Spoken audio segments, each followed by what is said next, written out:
नमस्कार। राजनीति में कब क्या बोलना है और कब चुप रहना है, ये बहुत जरूरी है।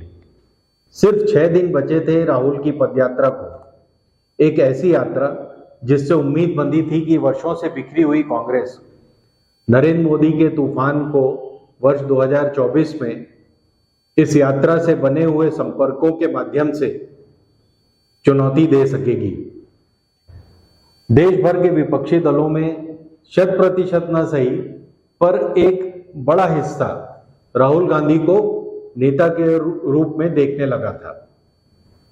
कांग्रेस में इस बात का उत्साह था कि कन्याकुमारी से कश्मीर तक चल रही यह यात्रा वास्तव में भारत को कांग्रेस के लिए एक बार पुनः जोड़ने में कामयाब होगी, परंतु यह नहीं हो सका और यात्रा का संयोजन करने वाले ने ही यात्रा समाप्त होने के पूर्व राहुल गांधी के रथ को पंचर कर दिया। पारिवारिक नर्मदा यात्रा परिक्रमा के अनुभव के आधार पर देश के वरिष्ठ एवं कूटनीतिज्ञ दिग्विजय सिंह ने इस यात्रा का संयोजन या संयोजक बनना स्वीकार किया था। अचानक यात्रा समाप्ति के 6 दिन पूर्व दिग्विजय सिंह को ऐसी क्या सूझी कि उन्होंने सर्जिकल स्ट्राइक पर सरकार द्वारा सबूत न दिए जाने की बात कह के राहुल गांधी को इस महायात्रा को समाप्त होने के पूर्व ही एक खाई में ढकेल दिया। पुलवामा जो कि पूरे तरीके से टेररिज्म का एक केंद्र बन चुका है, वहां हर गाड़ी की चेकिंग होती है। वहां एक स्कॉर्पियो गाड़ी उल्टी दिशा से आती है, उसकी जांच पड़ताल क्यों नहीं हुई?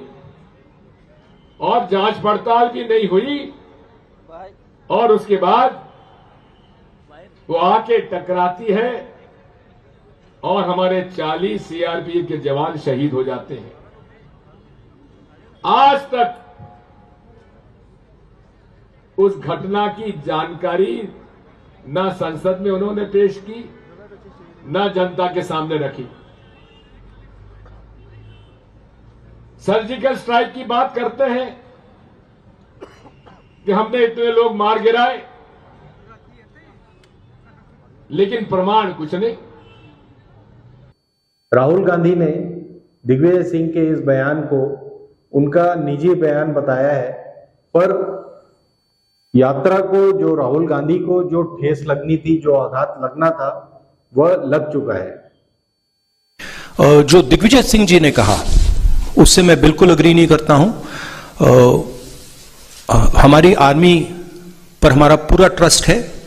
अगर आर्मी कुछ करे, सबूत देने की कोई जरूरत नहीं है। स्थिति यहां तक बिगड़ गई थी कि यात्रा के दौरान दिग्विजय सिंह का मुंह बंद रखने के लिए जयराम रमेश को एक टीवी इंटरव्यू, एक प्रश्न पूछने के दौरान बीच में कूदना पड़ा और माइक को दूर हटाना पड़ा। उसकी रिपोर्ट संसद में रखे। नहीं, आपने मंच से कहा कि जो पुलवामा आतंकी हमला हुआ उसमें लैप्स हुआ है। लैप्स हुआ है, बिल्कुल लैप्स हुआ है। तो दिग्विजय जी, आपने सर्जिकल स्ट्राइक को लेकर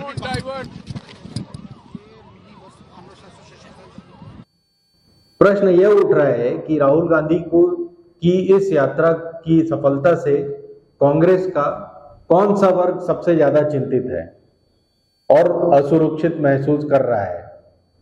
वे नेता कौन से हैं जो राहुल गांधी और प्रियंका गांधी को राजनीतिक रूप से समाप्त कर कांग्रेस के नेतृत्व को गांधी परिवार से बाहर ले जाना चाहते हैं? वास्तव में यह माना जाता है कि यह षड्यंत्र श्री पीवी नरसिम्हा राव के कार्यकाल के दौरान ही शुरू हो गया था और इसे आज भी जारी रखने के लिए कांग्रेस का एक वर्ग सक्रिय है। दिग्विजय सिंह एक अनुभवी नेता हैं। वे जानते हैं कि कहां कंकड़ फेंकने से कौन सी दिशा में नदी की धारा कितने समय बाद परिवर्तित हो सकती है। मध्य प्रदेश की राजनीति को उन्होंने अप्रत्यक्ष रूप से सारे वरिष्ठ नेताओं की उपस्थिति के बाद भी अपनी जकड़ में ले रखा है। वास्तव में राहुल गांधी की यात्रा के संयोजक बनने का अवसर भुनाने में उन्होंने कोई कसर नहीं छोड़ी है। यदि 6 दिन तक यह यात्रा इतने बड़े विवाद में पड़े बिना अपने लक्ष्य पर पहुंच जाएगी, 30 तारीख को उसे पहुंचना है, अगर वो पहुंच जाती तो राहुल गांधी संभवतः देश के निर्विवाद युवा नेता कम से कम मान लिए जाते। गांधी परिवार का वर्चस्व कांग्रेस में एक बार फिर से लंबे समय के लिए स्थापित हो जाता। परंतु राजनीति को जानने वाले यह मानते हैं कि इस साहसिक कदम के माध्यम से एक बार फिर कांग्रेस की गाड़ी पटरी से उतर गई है और न जाने किस दिशा की ओर बढ़ जाए। अब अंतिम दिन विपक्ष के कौन कौन से नेता इस यात्रा के समापन में शामिल होंगे या उसके सहभागी होंगे, यह देखना होगा। यही आकलन बताएगा कि राहुल गांधी की यात्रा उनके द्वारा पार्टी बचाने के लिए किया गया संघर्ष कितना सफल रहा। यह तय है कि यात्रा का समापन अब इस विवाद के साथ ही होगा, जिसमें भाग लेने वाले नेता भी विवाद का जो पक्ष या विपक्ष है उसमें अपने आप को खड़ा हुआ पाएंगे।